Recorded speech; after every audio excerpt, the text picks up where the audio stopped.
Kiranya Bapak Presiden Jokowi melihat dengan hati yang jernih penderitaan dan kesusahan bangsa Papua. Mereka lebih baik merdeka daripada setiap hari dibunuh satu persatu dengan moncong senjata, dan beritanya entah bagaimana sengaja disembunyikan oleh tentara Indonesia.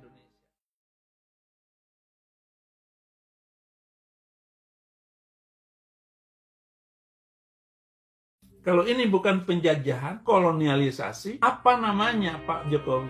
Maka pantas teman saya ini mengirim surat. Lanjut surat saudara saya, Dr.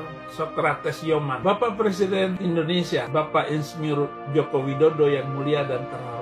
Pada kesempatan saat ini saya usulkan beberapa langkah konkret. Pertama, lepaskan Papua menjadi negara merdeka dan berdaulat sendiri dengan syarat-syarat kerjasama di bidang pertahanan keamanan, kerjasama dalam bidang ekonomi dan pendidikan. Rakyat Indonesia yang ada di Papua Barat diberikan jaminan keamanan dan hak hidup, mediasi, penyelesaian pelanggaran berat HAM untuk menuju perdamaian permanen dan keharmonisan hidup antar dua bangsa sebagai tetangga. Papua Barat dijadikan negara tujuan tempat kerja Indonesia, jadi TKI. Dana-dana besar untuk biaya operasi militer di Papua dan biaya operasi diplomasi tentang masalah Papua di luar negeri selama ini sebaiknya diarahkan dan digunakan untuk membayar atau melunasi hutang-hutang luar negeri Indonesia yang mencapai lebih dari 7.000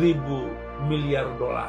Investasi beberapa jenderal dari TNI dan Polri, baik yang masih aktif maupun pensiun, akan dinegosiasikan kembali dengan pendekatan keadilan dan saling menguntungkan kedua belah pihak. Kedua, izinkan komunitas tinggi hak asasi manusia PBB berkunjung ke Papua. Izinkan wartawan asing dan diplomat asing berkunjung ke Papua. Buka ruang perundingan damai antara Indonesia dengan ULMWP yang dimediasi pihak ketiga dan diadakan di tempat netral sebagai pengalaman Indonesia dengan GAM Aceh 15 Agustus 2005 di Helsinki. Dalam proses perundingan damai ini dibahas dan disepakati ke-7 butir yang diusulkan pada bagian pertama. Yang mulia Bapak Joko Widodo, Presiden Republik Indonesia, usulan dalam surat terbuka ini sepertinya tidak mungkin, tetapi bangsa yang besar selalu berpikir besar dan luas demi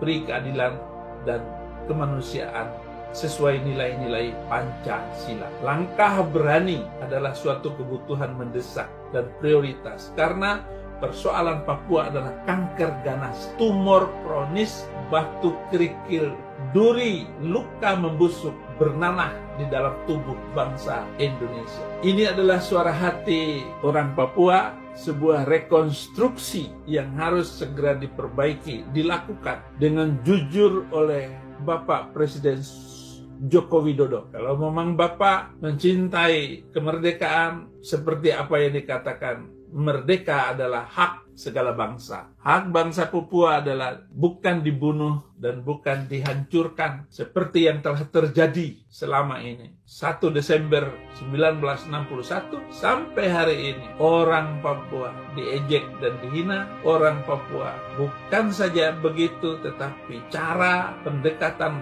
polisi dan tentara di Papua sangat miris dan menyedihkan sekali. Ini yang bisa saya bantu untuk saudara-saudaraku Papua, saudara-saudara saya dimanapun saya sudah melayani Anda di negeri Papua. Saya adalah orang Papua, saya adalah bangsa Papua, saya adalah air mata Papua, saya adalah kesedihan karena kebenaran.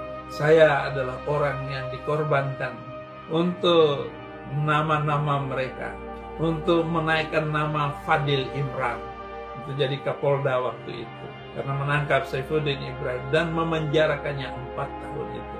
Itu adalah bagian untuk menghormati, mengangkat derajat orang-orang tertentu dengan menindas orang tertentu.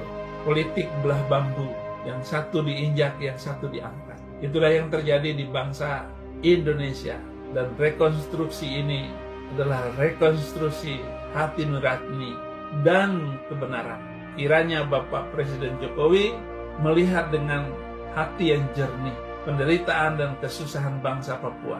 Mereka lebih baik merdeka daripada setiap hari dibunuh satu persatu dengan moncong senjata, dan beritanya entah bagaimana sengaja disembunyikan oleh tentara Indonesia. Tentu saja Jokowi tidak berani memberikan izin lembaga hak asasi manusia PBB untuk datang ke Papua. Untuk datang ke Jakarta saja nggak berani. Salam sadar, salam waras Indonesia. Dan saya sekarang ada dan dianggap sebagai buronan karena menginjil, karena memberitakan kabar baik Yesus Kristus. Hanya karena itu saya dikejar-kejar, saya ditangkap 28 Maret 2022. Saya ditetapkan sebagai tersangka. Tersangka apa? Haleluya. Saudara-saudara, terima kasih. Salam untuk saudaraku seluruh bangsa Papua. Saya kalau kembali dari Amerika, pasti saya ke Papua. Saya tinggal di Papua karena saya sudah berulang kali saya adalah orang Papua. Saya sudah diangkat jadi suku Lani. Terima kasih. Wah, wah, wah.